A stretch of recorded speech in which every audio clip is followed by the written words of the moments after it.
आहे ते खूप चांगले आहे. त्याच्यामध्येच आपण संतुष्ट असायला हवं, समाधानी असायला हवं. या गोष्टीच्या माध्यमातून मी तुम्हाला सांगणार आहे हा संदेश. गोष्ट अशी आहे, बहुतेक तुम्हाला माहितीही असेल, पण नसेल माहिती तर लक्ष देऊन ऐका. एकदा ना एक कावळा काय करतो, नेहमी उदास राहतो. कावळा माहिती आहे ना सगळ्यांना? हां.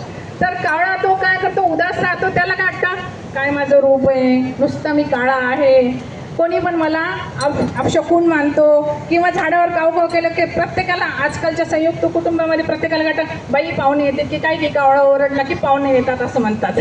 जरा त्या कावळ्याला हाकलून देतात. फक्त कावळ्याचा मान केव्हा असतो, पितृपक्षात, श्राद्ध पक्षात. त्याला मात्र तेव्हा बोलून बोलून जेव घालतात. तर कावळा काय म्हणतो, तेव्हा मला बोलवतात आणि जेव घालतात. काय करतात, खीर पुरी हेच जेव घालतात म्हणे मला. आणि ते तेवढा फक्त 15 दिवसाचा मान असतो. बाकी पूर्ण 340 दिवस म्हणजे किती, 350 दिवस मला कोणी विचारत नाही. त्याच्यामुळे तो कावळा उदास होऊन झाडावर बसलेला असतो. आणि ज्या झाडावर तो बसलेला असतो ना, त्याच्या खाली एक संत महात्मे जे आहेत ना, ध्यान करत असतात. ते खूप म्हणजे बुद्धिमान असतात आणि त्यांना ना अंतर्यामी असतात. कारण मेडिटेशन पॉवरमुळे त्यांच्याजवळ त्यांना ती शक्ती, दिव्य शक्ती प्राप्त झालेली असते. तर तो कावळा त्या दिवशी खूपच उदास झालेला असतो आणि रडतो. पक्ष्यांना सुद्धा रडणं येते बरं का. मी विचारणार आहे, ज्यांचं लक्ष नाही त्यांना मी विचारणार आहे.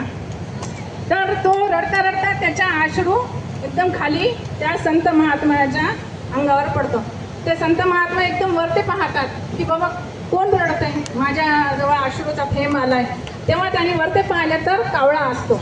तो कावळा तर, अरे का रे बाबा, तू कशामुळे इतका रडतोयस, काय झालं. तर त्यांनी त्याचे आपलं दुःख सांगितलं की मी इतका काळा कुळकुळीत आहे, मला सगळेजण अशुभ मानतात आणि मला सगळे हकलून लावतात. तर त्याच्यासाठी मला काहीतरी म्हणजे वेगळं काहीतरी जीवन पाहिजे. तर ते संत महात्मे म्हणतात, ठीक आहे ना, माझ्याजवळ तेवढी दिव्य शक्ती आहे, तुला तुझ्या मनासारखं जीवन मी देऊ शकतो. तर तू सांग, तुला कोणतं जीवन पाहिजे. तर तो कावळा काय म्हणतो, मला हंसासारखं जीवन पाहिजे, मी हंस पक्षी झाला पाहिजे म्हणून. हंस माहिती का सगळ्यांना इथं? हंस कसा असतो, गोरा गोरा म्हणजे कलर पांढरा, राईट. तर तो हंस पक्षासारखा बनू इच्छितो.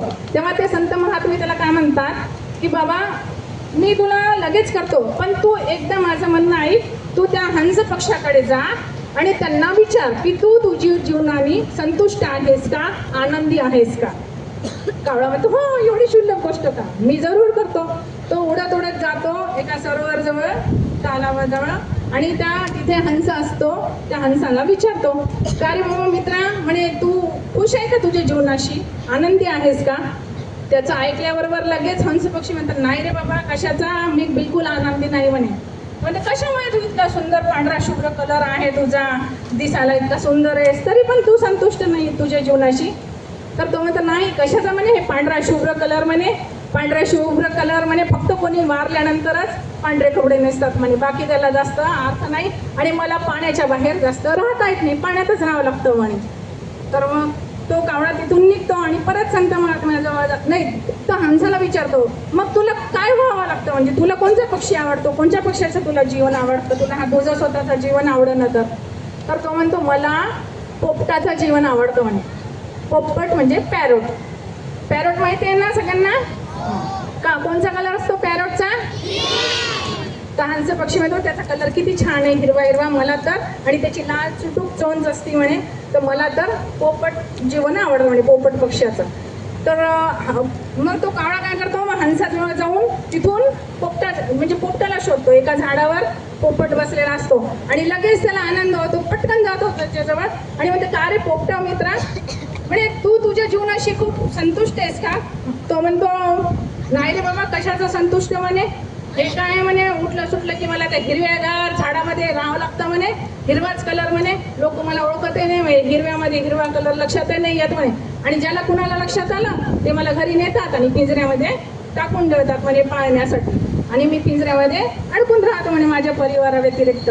माझा परिवार इथे आणि मी पिंजऱ्यामध्ये. तर म्हणे, का मग इतक्या उदास आहेस, तुला तुझं जीवन कुणासारखं असावं वाटतं म्हणे. तर तो म्हणतो, मोर पक्षासारखं. मोर कोण आहे आपला, राष्ट्रीय पक्षी आहे. म्हणजे त्याच्याजवळ किती सुंदर सुंदर कलर आहे, तो किती स्वच्छंदी असतो, केव्हाही डान्स करतो, पाऊस वगैरे आला की किती छान आनंदी होऊन जातो. सगळेजण त्याचे फोटो काढतात, त्याच्यासोबत राहतात. तर कावळा लगेच उडतो आणि पाहतो जंगलात जाऊन की कुठं मोर भेटतो का. आणि मोर त्याला दिसला की पटकन तो जाऊन मोराला प्रश्न विचारतो, अरे बाबा मोर पक्षा मित्रा, तू तुझ्या जीवनात आनंदी आहेस का? तर मोर म्हणतो, आनंद कशाचा ठाक आनंद म्हणे. मला अरे किती सुंदर तुझं रूप आहे म्हणे, सगळे तुझं कौतुक करतात, तुला राष्ट्रपक्षी म्हणून घोषणा केलेली आहे आणि सगळे तुझा फोटो काढायला उत्सुक असतात. तू जेव्हा जेव्हा डान्स करते तेव्हा सगळी दुनिया तुझी दिवाणी झालेली असते. तो म्हणतो कशाचं म्हणे, हे सगळं दिखावा आहे म्हणे. मी आतून नुसता उदास आहे. कशामुळे? कारण माझ्या या सुंदरतेमुळे हे जे इथं लपून बसलेले शिकारी असतात ना, केव्हा मला बाण चालवतील आणि माझे प्राण घेतील ह्याची गॅरंटी नाही म्हणे. क्षणाची सुद्धा माझ्या जीवनाची गॅरंटी नाही म्हणे. ते म्हणे हां कशासाठी? हो, बाण चालवून माझी हत्या करतात म्हणे आणि माझ्या मोर पिसाची विक्री करतात, वेगळे वेगळे वस्तू तयार करून डेकोरेशनच्या घरामध्ये सजवतात म्हणे. आणि माझे मुलं, माझी बायको, हे सगळ्यांचे जीवन असे समाप्त होतात म्हणे. कशाचं चांगलं आहे? तो म्हणतो मग तुझ्या जीवनात तुला कोणता पक्षी आवडतो की जो खूप चांगला आहे तुझ्या हिशोबाने आणि आनंदी आहे? तो म्हणतो अरे हा मूर्खा, तू असा प्रश्न विचारतोस, मला तर तूच. कावळेचा जन्म एकदम छान, कारण त्याला कुणाची भीती नाही, त्याचा कोणी फोटो काढत नाही, त्याला कोणी पाळत नाही आणि तो बिंदास असतो. आणि जेव्हा पाहावं तेव्हा कुठेही त्याला जेवण भेटून जातं. कारण आपण नाही जेवायला बोललं तरी जंगलामध्ये त्याला भरपूर जेवायला भेटतं. कुठेही फळ फ्रूट फुलं सगळं काही भेटतात. आणि म्हणजे इन्सेक्ट सुद्धा खातो कावळा. तर त्याच्यामुळे तुझा जन्म खूप छान आहे म्हणे. तेव्हा लगेच कावळ्याला आनंद होतो की अरे देवाने मला माझं खूप छान दिलं. तो लगेच पळत पळत जातो संत महात्म्याजवळ. म्हणे माझी खूप चूक झाली की मी माझ्या जीवनाला चांगलं म्हणत नव्हतो आणि दुसऱ्याचं जीवन खूप चांगलं आहे असं मानत होतो. की संत महाराज, मला माझ्या प्रश्नाचं उत्तर भेटलं की जो जन्म आपल्याला भेटलाय, जो कलर आपल्याला भेटलाय, जे आईवडील आपल्याला भेटले, जे बहीण भावंड मित्र आपल्याला भेटले, ते सगळे आपल्या जीवनात अनमोल रत्न आहेत. आणि माझं जीवन हे खूप छान अनमोल आहे. त्याचं नेहमी आपण आनंदी राहायचं आणि त्याच्या देवाचे आभार मानायचे की देवा तू मला खूप छान जन्म दिलेला आहेस. त्याच्यामुळे कोणी उदास नाही व्हायचं आणि आपल्या जीवनाचं आपण सार्थक करायचं. उदास न बनता ह्याची त्याच्याशी तुलना तर करायचीच नाही की ह्याचे केस लांब, हिचे केस लांब, हा गोरा, हा करता. आपल्याला जे भेटले ते खूप छान आहे, कारण लोकांकडे ते सुद्धा नसतं हो. त्यांना ते पण भेटलं नसतं, कारण प्रत्येकाकडे काही काही उणिवा असतात, हो की नाही? ठीक आहे. मग या कहाणीच्या माध्यमातून, या गोष्टीच्या माध्यमातून आपण काय शिकलो की जे आपल्याला देवाने दिलेले, जे आपल्याला भेटलेले ते खूप चांगलं आहे, इतरांशी तुलना करायची नाही. ओके.